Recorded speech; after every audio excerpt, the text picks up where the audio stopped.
సనాతన స్పెక్ట్రమ్ కార్యక్రమానికి స్వాగతం. మన స్టూడియోలో ఉన్నారు Hindus for plurality and equality జై భారత్ జాతీయ ప్రధాన కార్యదర్శి విజయ విహారం రమణమూర్తి గారు. రమణమూర్తి గారు నమస్తే అండి. నమస్తే.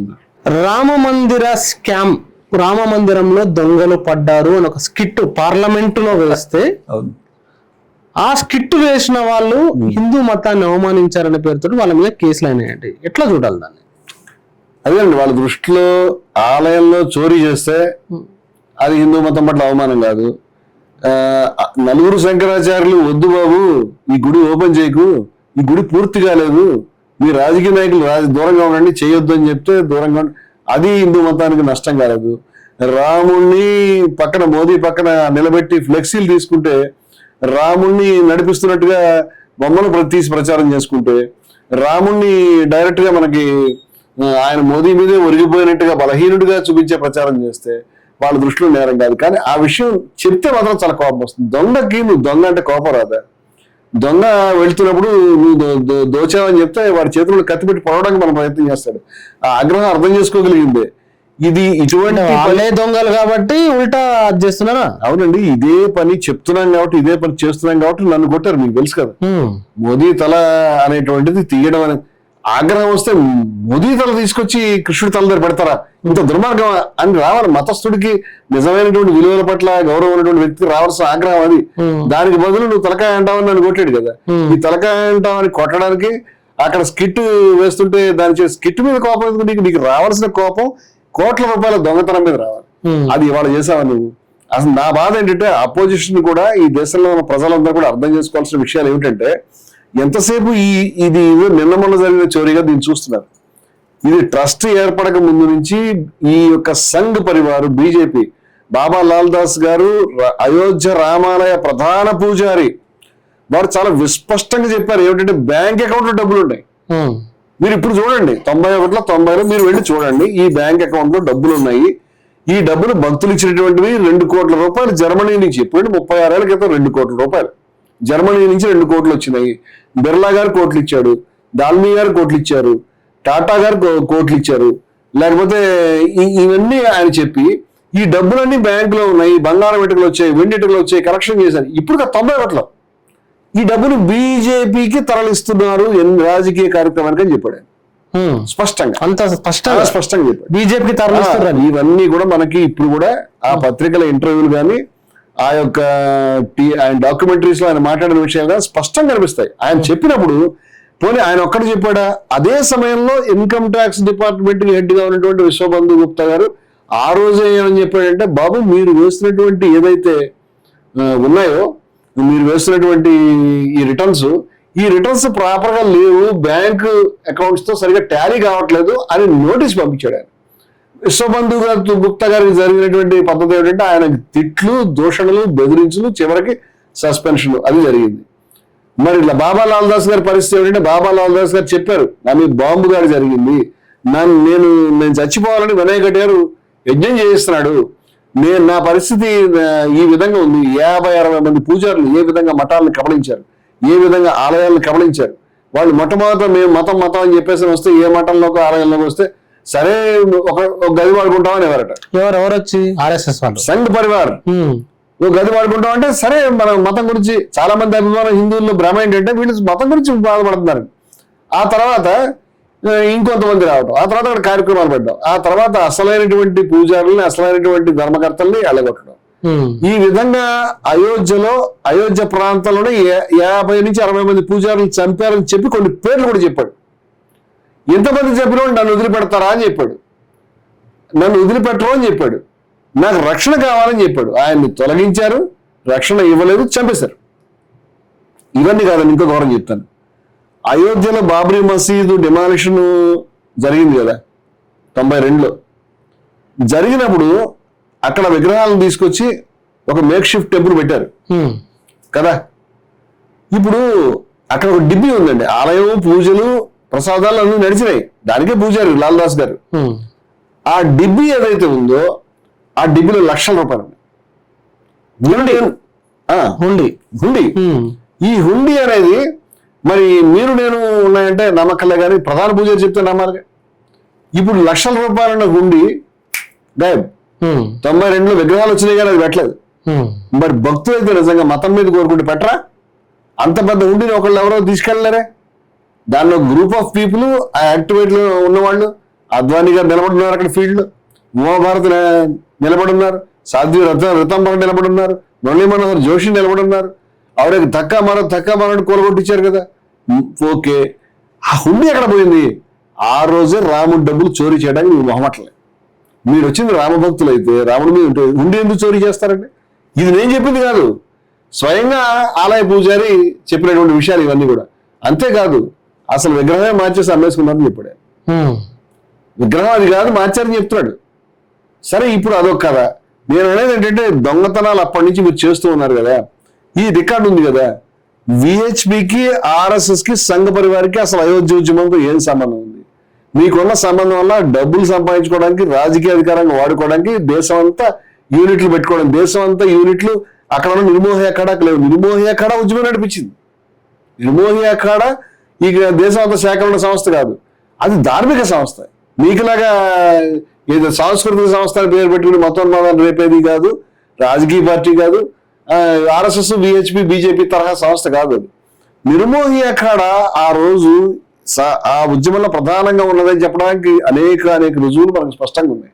వాళ్ళు యూపీలో చిన్న సంస్థ కాదు, యూపీలో, మధ్యప్రదేశ్లో అనేక దేవాలయాలు వాళ్ళ చేతుల్లో ఉన్నాయి. వాళ్ళు రామానంది సాధువులు, వాళ్ళు కంప్లీట్ గా రాముడికి, కంప్లీట్ గా హిందూ ధర్మానికి అంకితమైనటువంటి వ్యక్తులు. వాళ్ళు స్పష్టంగా 2017లో సంత్ సీతారామ దాస్ గారు 1400 కోట్ల రూపాయలు నొక్కేస్తారని చెప్పినప్పుడు ఆ డబ్బుల సంగతి ఏంటి? అంటే నేను బాధపడేదంటే అవన్నీ ఎవరో మాట్లాడడం లేదే. నేనే అవన్నీ దర్యాప్తు చేయడం కష్టమా? బ్యాంక్ అకౌంట్ రికార్డులు అప్పటి నుంచి తీయొచ్చు అండి, ఏమో నష్టం ఏమొచ్చింది? ఎప్పటి రికార్డు అయినా తీయొచ్చు, ఎప్పటిదైనా చేయొచ్చు. చంద్రకుమార్ గారు మా దగ్గర మంచి మాట అన్నారు, జస్టిస్ చంద్రకుమార్ గారు. వారు ఏం చెప్పారంటే 10,000 రూపాయలు దాటి వచ్చినటువంటి విరాళాలని 10,000, మరి ఈలోపు మేము కూడా అడగం, మొత్తం లిస్టు ప్రకటించండి అంటే ఉంటాయంటే అవన్నీ ఉన్నాయి కదండి. వరుసగా మీరు ప్రతి ఏడాది కూడా దగ్గర పెడుతూ ఉన్నారు కదా. మీరు 1985 నుంచి ఉద్యమంలోకి వచ్చినప్పటి నుంచి 10,000 దాటి విరాళం వచ్చినటువంటి లిస్టు మీరు ప్రకటిస్తే దాంట్లో మా వాళ్ళ పేర్లు ఉన్నాయి లేదా ఎవరికి వాళ్ళు చూసుకోవడానికి వీలవుతుంది. ప్రతి ఇంట్లో, ప్రతి ఊర్లో, ప్రతి గ్రామంలో, ప్రతి అపార్ట్మెంట్ లో డబ్బులు వసూలు చేశారు. ఏ గుడికి చరిత్రలో ఇంత డబ్బు ఎప్పటిదాకా హిందూ మతం యొక్క చరిత్రలో ఈ 100,000 సంవత్సరాలు ఇంత డబ్బు ఎవరు దేనికి వసూలు చేయలేదు. అంటే హిందువుల డబ్బులు హిందువులే దొంగిలించరు, మిగతా వాళ్ళకి అడుగుతున్నాం, హిందువులే అడుగుతున్నాం. చనిపోయింది బాబా లాల్దాస్ గారు హిందువే, అడుగుతున్నటువంటి జ్ఞానదాస్ గారు హిందువే. గుడిని రాజకీయమయం చేయొద్దు నేను రానని చెప్పిన శంకరాచార్యుల వారు హిందువే. మేమంతా కూడా హిందువులు నారాయణం కాదు. జడ్జి గారు చెప్పాలంటే రేపొద్దున జడ్జి గారు చెప్పి మేము మా హిందువులు మేము దోచుకుందాం, మేము చేస్తామంటే మరి వారు కూడా ఏమో జడ్జిలు కూడా ఆ విధంగా వంచగలరేమో తెలియదు. ఇంత దొంగతనం జరుగుతున్నప్పుడు ఒక స్కిట్ వేస్తే అది కూడా మోదీ గారు తయారు చేసిన ట్రస్ట్, మోదీ గారు ఎంచుకున్నటువంటి మనుషులు, మోదీ గారు బాగా ప్రేమించినటువంటి విహెచ్పికు జాతీయ అధ్యక్షుడు, మోదీ గారికి ఆదిత్యనాథ్కి బాగా దగ్గరైనటువంటి వాళ్ళు, బ్రిజ్భూషణ్ శరణ్ సింగ్ కూడా చాలా మంది పెద్దవాళ్ళు ఉన్నారు అని చెప్తున్నాడు. ఇప్పుడు కూర్చుని ఈ స్కిట్ లో ఇంత తీవ్రమైన విషయాలు చెప్పగలుగుతారా? ఆ స్కిట్ లో మద్రాస్ గురించి మాట్లాడారా? అంటే బాబా లాల్దాస్ గారు ఆత్మ ఘోషిస్తా ఉంది, మాట్లాడండి వాటి గురించి. ఆ స్కిట్ లో ఆ రోజు నుంచి డబ్బులు వసూలు చేస్తామని చెప్పారా? ఆ స్కిట్ లో ఆలయాన్ని నిర్మోహి అఖాడా వాళ్ళు వద్దు అని చెప్తున్నా, శంకరాచార్యులు వద్దు అని చెప్తున్నా. ఒక సాంస్కృతిక సంస్థ, ఏం ఆర్ఎస్ఎస్ ఏమన్నా మత సంస్థ, ధార్మిక సంస్థ అని చెప్పిందా? చెప్పలేదు కదా. సాంస్కృతిక సంస్థ అని చెప్పుకుని బెల్ట్లు పెట్టుకుని కర్రలు తిప్పేటువంటి ఆర్ఎస్ఎస్ ఆలయంలో ఓపెనింగ్ లో భాగవతారు ఎందుకు కూర్చుంటారు, ఎలా కూర్చుంటారు? విహెచ్పి వాళ్ళు కాదు కూర్చున్నది. విహెచ్పి అన్నా కనీసం చెప్పుకుంది, విహెచ్పి కాదు ఉన్నది అధికారం నిర్మోహి అఖాడాకు. అయినప్పటికీ భాగవతులు కూర్చోబెట్టారు, మోదీ గారు కూర్చున్నారు. ఇవాళ ఆలయానికి వెళ్ళి మనం ఫోటోలు తీయగలమా? ఈ రోజు తీయగలమా? తీయలేము. అదే ఆలయమే. మన ఊర్లో తీయలేము, పక్క ఊర్లో తీయలేము, వెంకటేశ్వర స్వామి ఆలయంలో ఎక్కడ ఫోటోలు తీయలేము. కానీ మోదీ గారు మాత్రం తీయగలుగుతారు. ఎందుకు తీయగలుగుతారు? ఎందుకు లైవ్ టెలికాస్ట్ చేయగలుగుతారంటే మోదీ గారి క్రెడిట్ కావాలి. మోదీ గారి క్రెడిట్ రావడం ఇంపార్టెంట్, ఎన్నికల్లో నెగ్గడం ఇంపార్టెంట్. మోదీ గారు రాముడి పక్కన ఫ్లెక్స్ పెట్టి రాముడిని డౌన్ చేశాను, ఎన్నికల్లో నెగ్గడం ఇంపార్టెంట్. డబ్బులు సంపాదించుకోవడం ఇంపార్టెంట్, అధికారం సంపాదించుకోవడం ఇంపార్టెంట్. ఆయన చెప్పినట్టు, కమల్ నయన్ దాస్ గారు చెప్పినట్టు, ఈ సైకిళ్ళ నుంచి కార్లు కొనుక్కోవడం, చిన్న చిన్న పూరి గుడిసెల నుంచి 3 అంతస్తులు 4 అంతస్తులు మైళ్ళు కట్టుకోవడం, రామాని శ్రీరాముడి పేరు మీద వచ్చినటువంటి ఇటకల్ని మన సొంత నిర్మాణాలకు వాడేసుకోవడం, ఇవన్నీ చెప్తున్నారండి ఆ ప్రాంతంలో. ఇంత దుర్మార్గం చేయడం వాళ్ళకి ఇంపార్టెంట్. అవన్నీ చెప్పారని నేను అనుకోవట్లేదు. అపోజిషన్ నేను చూస్తున్నంత వరకు ఏదో దాంట్లో ఒక 1% 2% ని స్కిట్ కింద వేస్తేనే వాళ్ళకి ఆగ్రహం వచ్చింది. 1% కూడా కాదు మరి చెప్పుకున్న దానికి, జస్ట్ దానికి అక్కడ ఒక కూర్చొని ఏదో డబ్బులు కలెక్ట్ చేస్తున్నట్టు, డబ్బు తీసుకుంటున్నట్టు పారిపోతున్నట్టు చూపించారు. పారిపోలేదా? 200 కోట్లు పారిపోయింది. మీరు చెప్పిన రిపోర్ట్ 70 లక్షలు 80 లక్షలు ఏది పేడ కింద దాచిపెట్టారు, టాయిలెట్లలో దాచిపెట్టారు, సీసీటీవీలు మార్చేశారు, ఏది వెండి ఇటుకలు బంగారు ఇటుకలు మాయమైనాయి, మేము ఇచ్చినటువంటి ఆభరణాలు మాయమైనాయి, ఇవన్నీ జరిగినాయి కదా. అది వేస్తే మీకు అంత ఆగ్రహం ఎందుకు వచ్చింది మీకు? అంటే మీ వేసే డ్రామాలో ఆంజనేయుడిని నితిన్ నవీన్ ముందు డ్యాన్స్ చేస్తున్నట్టు చేస్తే అది అభ్యంతరం లేదు, దానికి బాధ లేదు. గాంధీ గారి హత్యని ఒక షూట్ చేసి దాన్ని ఒక ఎపిసోడ్ కింద పోస్తే అదే అభ్యంతరం అనిపించింది. ముస్లింలు చంపేసినట్టు హేమంత్ బిశ్వ శర్మ గారు మనం చూసాం కదండి, ఏది ఆర్టిఫిషియల్ ఇంటెలిజెన్స్ ద్వారా తయారు చేసి తుపాకీ ముస్లింలు కాల్చినట్టు ముఖ్యమంత్రి ఒక ఇది తయారు చేసి దానికి అభ్యంతరం లేదు. చేసిన పనులన్నీ ఇలాంటి నీచమైన పనులే. అక్కడ కోపం నాకు ఏమవుతుంది, మనం అర్థం చేసుకోవాల్సింది అసలు వీళ్ళ గురించి కాదు, దేశ ప్రజలంతా అర్థం చేసుకోవాలి. చూస్తున్నారండి విషయాలన్నీ కూడా, హిందువులు చూస్తున్నారు. మీరు ఒక విషయం చెప్తున్నానండి, వీళ్ళు చేసిన పనులు హిందువులు ఎప్పుడైనా యాక్సెప్ట్ చేశారంటున్నారా? చేయలేదు. గాంధీ గారిని చంపేసినప్పుడు ఆర్ఎస్ఎస్ పట్ల జనం రాళ్లు పడ్డాయి, సావర్కర్ ఇంటి మీద కూడా రాళ్లు పడ్డాయి. వీళ్ళకి ఏమి ఆ రోజు ఫేవర్ లేదు. సరే వీళ్ళు మర్డర్ కేసులో వీళ్ళకి ప్రూఫ్ లేదు కాబట్టి బయటకు వచ్చారు.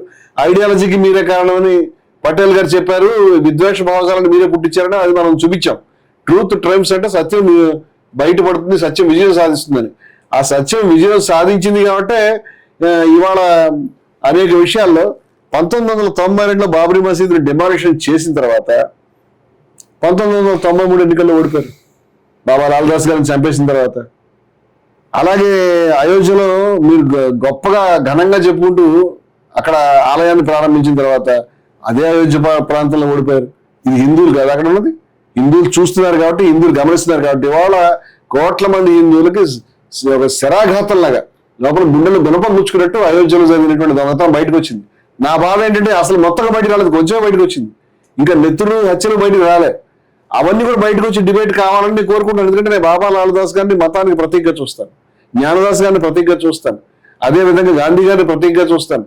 ఎంతో మంది మహనీయులు వాళ్ళందరినీ మతానికి సంబంధించిన ప్రతీకలుగా, శంకరాచార్యులు ఎవరైతే వాళ్ళు కరెక్ట్గా మాట్లాడుతున్నారండి, వాళ్ళ మతానికి ప్రతీకలుగా చూస్తాం. హిందూ సమాజం ఎప్పుడు కూడా దీన్ని అంగీకరించండి. హిందూ మతం ద్వేషాన్ని కానీ, దొంగతనాన్ని కానీ, దేవుణ్ణి ఉపయోగించుకోవడానికి కానీ మేము ఎప్పుడు అంగీకరించలేదు. కానీ జరుగుతూ ఉన్నాయి. ఖచ్చితంగా దీని ఫలితాన్ని వాళ్ళు అనుభవిస్తారు, హిందువులు ఆ విషయం చూపించగలుగుతారు. కానీ ఈలోపే సర్ పేరు మీద ఓట్లు లేకుండా చేయడం, ఈలోపే మెషిన్లు మేనేజ్ చేయడం, లేకపోతే ఈలోపే నెగ్గిన వాడిని కొనేసుకోవడం, నెగ్గబోయేవాడిని కూడా మొదట కొనేసుకోవడం, లేకపోతే ఇంకేదో చేసి ఈడీ వేసి ఎవడన్నా నొక్కేయడం, ఇలాంటి పనులు చేసి ఊపాలో లోపల పూసేయడం, రకరకాల పనులు సిద్ధాస్తులు సమర్థులు వాళ్ళంతా ఏం చేస్తారో నాకు తెలియదు. కానీ ఈ రోజు హిందూ ప్రజానీకానికి భ్రమలు తొలగిపోతున్నాయి అని చెప్పడానికి మనకు అనేక ఉదాహరణలు కనిపిస్తున్నాయి. అది పెద్దగా గొప్ప ట్రాక్ రికార్డు లేనటువంటి ప్రశాంత్ కిషోర్ లాంటి మనిషి బీజేపీ స్ట్రాంగ్ హోల్డ్ నగ్గడమే దానికి ప్రూఫ్ నాకు తెలిసి. ఎందుకంటే ప్రజలకు భ్రమలు తొలగిపోతున్నాయి. మతాన్ని వీళ్ళు ఇంత అలా వాడుకోవడం నగ్గనగా చూస్తున్నాం. ఇవాళ మనం కనుక స్పందించకపోతే ఈ దేశాన్ని ఈ దొంగల పాలు చేసినట్టు, ఈ మతాన్ని దొంగల పాలు చేసినట్టు అవుతుంది, ప్రజలు అర్థం చేసుకుంటారని నేను అనుకుంటున్నాను. అందుచేత స్కిట్ అనేది వాళ్ళు బ్యాన్ చేయగలుగుతారు. రేపు పొద్దున రాబోయే ప్రజాగ్రహాన్ని దాన్ని ఏ పద్ధతిలో కనిపిస్తుందో దాని అయితే వాళ్ళు బ్యాన్ చేయలేరని నేను అనుకుంటున్నాను. Thank you very much Ramanamurthy గారు. నమస్తే. అదలా విన్నారు కదా, ఈ దొంగతనం చేయడం అనేది వీళ్ళకు ఇబ్బంది అనిపిస్తలేదు, ఆ స్కిట్ చేయడం అనేది ఇబ్బంది అనిపిస్తుంది. ఎందుకంటే మేబీ దొంగలతో ఏమైనా వంచుకున్నారా అనే అంశాన్ని కూడా రమణమూర్తి గారు ప్రస్తావించారు. అదేవిధంగా రామ మందిరంలో దొంగతనం అనేది ఇప్పుడు మొదలైంది కాదు, 80ల నుంచి మొదలైంది. అవన్నీ బయటికి రావాలి. ఇప్పుడు కేవలం 1-2% అంశం మీదనే చర్చ జరుగుతుంది. కాబట్టి హిందూ మతంలో హిందూ ప్రజలు అన్ని చూస్తున్నారు, అన్ని గమనిస్తున్నారు, హిందూ ప్రజలు స్పందిస్తారు అని చెప్పేసి ఆశాభావంతో రమణమూర్తి గారు అనేక విషయాలు చెప్పారు. మీరు కూడా అంశం పైన తప్పకుండా స్పందించండి. Thank you very much. చూస్తూనే ఉండండి సనాతన స్పెక్ట్రమ్.